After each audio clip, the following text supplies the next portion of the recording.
ICC का tournament हो और इंडिया वर्सेस पाकिस्तान का मैच तो होता ही होता है, लेकिन जो इनके मैच से पहले स्क्वाड का कंपैरिजन होता है वो ना हो, ऐसा हो ही नहीं सकता। आज वाले सेशन के अंदर हम पाक को पता ही है, पाकिस्तान ने कल अपना स्क्वाड अनाउंस किया है, इसको भारत के स्क्वाड के साथ किस तरह कंपेयर करें, क्योंकि हम सब जानते हैं कि जो इंडिया की टीम है उसको ओडीआई के अंदर बेटर टीम है, तो उनके साथ कंपेयर करते हैं और देखते कि ना क्या पाकिस्तान ने स्क्वाड बनाया। और हमारा 23 तारीख को उनके साथ मैच भी है जो कि फैसला करेगा चैंपियंस ट्रॉफी का। जो जीतेगा वो तो पहुंचेगा सेमीफाइनल के अंदर, जो हारेगा उसके लिए बहुत मुश्किल हो जाएगा चैंपियंस ट्रॉफी के सेमीफाइनल के अंदर जाना।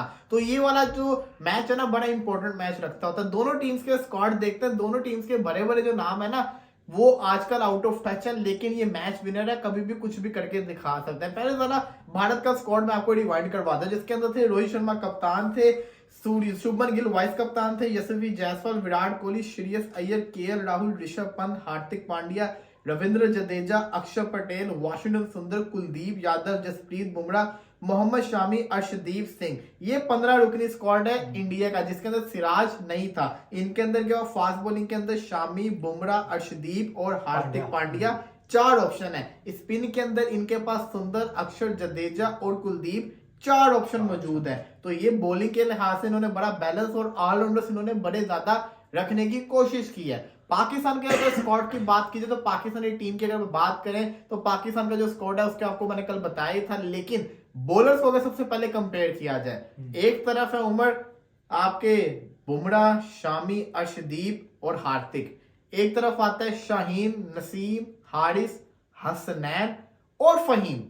5 बॉलर ऐसे फास्ट बॉलिंग का कंपैरिजन पहले कर लेते हैं। हाँ, इसमें क्या है जी वलीद भाई, जो नोटिसेबल बात है ना वो ये है कि बुमराह आपका फॉर्म में है, हमेशा फॉर्म में रहता है। शामी रिटायरमेंट के बाद, रिटायरमेंट कह रहा हूँ, इंजरी के बाद आया है। अभी हमने उसका ये T20 मैच देखा, अभी इट्स टू अर्ली टू से कि वो शामी उस वाले मतलब अपनी उसमें फॉर्म में होगा जिस तरीके से 2023 के वर्ल्ड कप में बॉलिंग करवा रहा था। आई डोंट थिंक सो कि अगर आपको एक्सपीरियंस नहीं होता, आप काफी बार इंजरी के बाद आए 2023 के जो मैचेस हुए हैं उसके बाद, और आई थिंक डोमेस्टिक खेली है इसने, मुझे पता है कि ट्रॉफी रणजी ट्रॉफी वगैरह खेली है इसने या कोई ऐसे डोमेस्टिक, लेकिन उस तरीके से आपने भी देखा, मैंने भी देखा और फैंस ने भी देखा आपके कि जो उस तरीके का रिदम था ना वो नहीं था शामी का। ठीक है, अब हार्दिक पांड्या की बात आई, आपका वो मेन बॉलर नहीं है।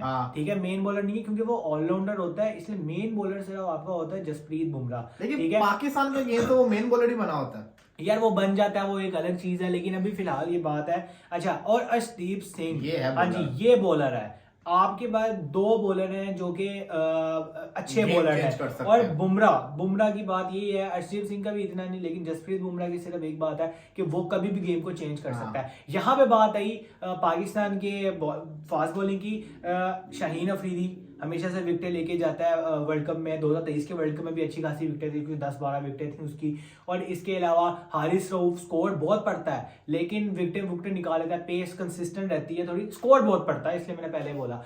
इसके बाद हमारे पास फहीम अशरफ भी है, इसके बाद हमारे पास और कौन है, मोहम्मद हसनैन। तो ऐसे कंपैरिजन अगर करें ना, क्योंकि अर्शदीप सिंह को भी अभी वनडे का इतना एक्सपीरियंस नहीं है, माइट भी पॉसिबल, लेकिन वो नए बॉल के अंदर ना आपके शाहीन से ज्यादा खतरनाक लेकिन हमने कल ही देखा था टीवी पे 8 मरतबा दोनों ने आउट किया हुआ T20 में पहले बट शो जो उसके क्या कहते हैं अर्शदीप के, वो मैच विनिंग कोर्स के अंदर है, वो जो भी है। लेकिन बात ये है अभी इंडिया के जो फास्ट बॉलिंग लाइनअप है ना बिल्कुल न्यू है, जो मुझे फील हुआ है। मैं नहीं समझता हूं, बुमराह को बहुत एक्सपीरियंस है, बुमराह को निकाल के मैंने इसलिए बुमराह को अलग ही रखा है। जो ये पाकिस्तानी बॉलर है, तुम शामी की बात करो, जब से ये इंजरी के बाद नसीम शाह है, कहां वो बॉलिंग कर रहा है वैसी। बिल्कुल ठीक बात है। हारिस रऊफ आपने खुद ही कहा रन्स बड़े खाता है, तो वो रन्स खा लिए तो फायदा क्या रहा बॉलिंग। मोहम्मद शामी का कैलिबर, अभी जो शामी की बात हो रही ना, शामी का कैलिबर सोचा जाता है यहाँ पे, ठीक है, हमारे इतने नहीं है नसीम शाह वगैरह, मतलब नसीम शाह अच्छा उभर रहा था सारा, लेकिन मुझे आई फील और जो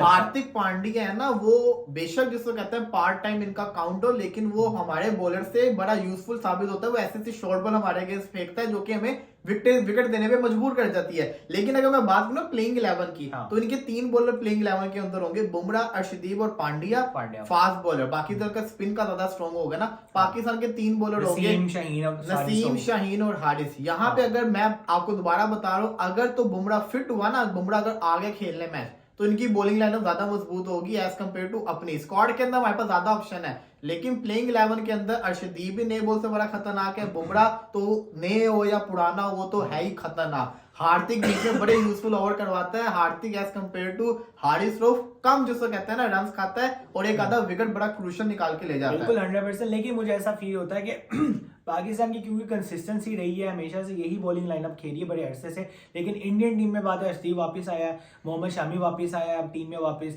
तो वो मुझे ऐसा कंपेयर करें ना तो मुझे लगता है कि 19-20 का फर्क है, सिर्फ ज्यादा नहीं 19-20 का फर्क है और 20 पाकिस्तान। उमर ये पाकिस्तानी कंडीशन यूएई कंडीशन में हारिस रऊफ को बहुत मार पड़ने वाली है, बहुत मार पड़ेगी पाकिस्तानी कंडीशन में। तो इधर पेस उसकी वो निकलनी नहीं है, इधर उसको लग पता जाना है। शाहीन आपका फिर भी यूजफुल साबित हो जाएगा, नसीम क्या पता आपका यूजफुल साबित हो जाए, उसने पहले भी की है, लेकिन हारिस को बहुत मार पड़ेगी। बॉलिंग के अंदर प्लेइंग 11 की जहां तक बात है ना, अगर बुमराह खेल रहा है तो मेरी नजर में इंडिया की बॉलिंग का एडवांटेज है, स्क्वाड वाइज पाकिस्तान के पास ऑप्शन ज्यादा है। बिल्कुल सही बात। अब आ जाए आप स्पिनर्स की बारी में, पाकिस्तान ने स्पिनर रखा ही नहीं, कोई क्या मुकाबला, कोई स्पिनर रखा ही उनका है एक मेन स्पिनर कुलदीप, हमारा है अबरार। कुलदीप और अबरार का कंपैरिजन ही कोई नहीं है। फिर आते हैं जडेजा वैसे तो ऑलराउंडर है, लेकिन वो एक प्रॉपर जेन्युइन बॉलर भी है। आगा सलमान का कंपैरिजन नहीं उससे बनता ही नहीं आगा सलमान का। एक तरफ है खुशदिल, दूसरी तरफ है सुंदर, चलो यहाँ पे इक्वल आ जाता होता है। एक तरफ आता है अक्षर पटेल, तो दूसरी तरफ कौन सा है?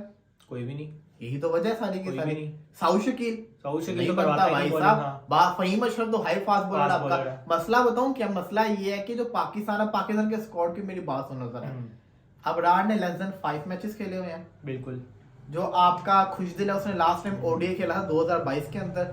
फहीम ने लास्ट ओडीआई खेला था एशिया कप के अंदर 2023 में। इसके साथ साथ फकर जमान ब्रेक के बाद वापिस आ रहा है। इसके बाद साउथ शकील ने वर्ल्ड कप खेला था, वो वर्ल्ड कप में ही आया था, वर्ल्ड कप खेल के जिसको कहता है ना गायब हो गया था वो। इसके अलावा आपका तैयब ताहिर अभी रिसेंटली आया है, आपका कामरान गुलाम रिसेंटली आया है। बैटिंग तो अभी माने वाले थे ना, वही ना बता रहा हूँ कि एक्सपीरियंस आप देखिए। आपका उस्मान खान ने कोई डेब्यू तक नहीं किया अभी तक ओडीआई के अंदर, वो पहुंचा हुआ ओडीआई की टीम के अंदर, तो ये चीजें हैं। स्पिनर में इंडिया को ये होगी बहुत ज्यादा एडवांटेज इंडिया को। ओपिनियन में 20 से 19। अब आते हैं जरा ओपनिंग जोड़ी के ऊपर। अब पाकिस्तान का ओपनिंग पेयर ही नहीं है, ओपनिंग पेयर है ही बुरे तरीके से वो टूट गया है क्योंकि साइम अयूब इंजर्ड हो गया। बेशक शुभमन गिल जितना मर्जी आउट ऑफ टच हो, एटलीस्ट वो उनका कंसिस्टेंट ओपनर तो है ना।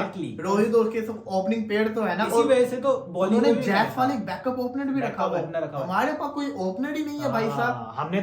हमने तो वैसे ऑल्टरनेटिव ओपनर पर वही ना, तो यही तो मसला है कि आपका एक इकलौता फकड़ ओपनर है। तो बाबर तो वन डाउन पे कोहली के साथ उसको कंपेयर करते हैं, आपने उसको ओपनर बना दिया। असद शफीक कल कहता है कंडीशन के लिहाज से साउथ शकील भी कभी भी ओपनिंग कर सकता है, बाबर भी ओपनिंग कर सकता है, मतलब कोई भी कर सकता है ओपनिंग। मजाक समझा मैंने क्रिकेट को। बैटिंग वाइज आप किसको क्या रेट करोगे? आने वाला था मैं बॉलिंग में 19-20 कर दिया, यही बात मैंने बॉलिंग में की थी। कंसिस्टेंसी टीम में बॉलिंग में उनकी इतनी नहीं है, मतलब अर्शदीप वापस आया टीम में और वनडे डेब्यू होगा शायद, पता नहीं डेब्यू होगा नहीं बड़ा भी खेला हुआ है, खेला बिल्कुल आईसीसी इवेंट्स में आई थिंक डेब्यू होगा वनडे में उसका। और मुझे लगता है कि बॉलिंग में तो पाकिस्तान है मेरे नजदीक 20 में। बैटिंग में यार वलीद मैं कहता हूँ करीब भी नहीं है, हम करीब ही नहीं है। पावर हिटर्स भी हमारे पास नहीं है, पावर हिटर्स नहीं है हमारे पास ओपनर पक्के नहीं है। मतलब बाबर आजम ओपनिंग करेगा, फखर जमान बहुत अरसे बाद टीम में आया, होप सो अच्छा परफॉर्म करे। लेकिन मिडिल ऑर्डर में भी आप देख लो उनके बेस्ट प्लेयर्स हैं मिडिल ऑर्डर में, उनकी ओपनिंग भी कंसिस्टेंट रही है हमेशा से, क्योंकि रोहित शर्मा और शुभमन गिल कितना अर्सा पूरा वर्ल्ड कप उन्होंने खेला है, सिर्फ एक फाइनल मैच हारे, बाकी सारा पूरा टूर्नामेंट अच्छी परफॉर्मेंस दी है। शुभमन गिल के भी अच्छे खासे रन थे, उसके अंदर रोहित शर्मा तो मार धार कर ही रहा था।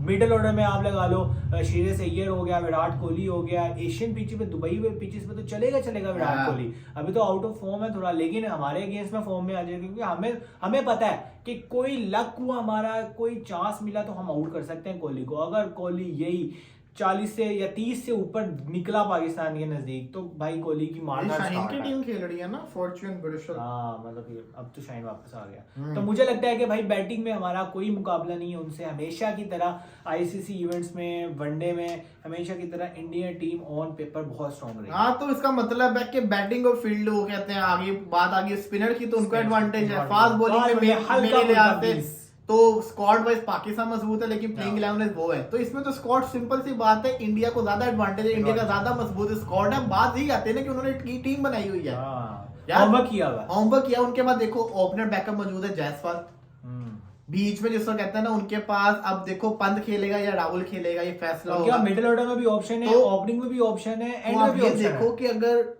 राहुल खेलते तो पंत बैकअप पे मौजूद है। इनका कोई पता नहीं, राहुल को भी खिला लें, पंत को भी खिला लें, अय्यर को बिठाएंगे तो अय्यर मैंने को तो बिठाएंगे। बैकअप देखो स्ट्रॉन्ग कितना मौजूद है। वही ना। फिर स्पिनर में देखो अक्षर और सुंदर में से कोई एक ही खेलेगा ना, हाँ, को तो बैकअप पे कौन अक्षर- कौन मजबूत बंदा अक्षर बैठा होगा। खेलेगा, of और course, अब senior देखो ये अर्शदीप और शामी में से कोई एक खेलेगा।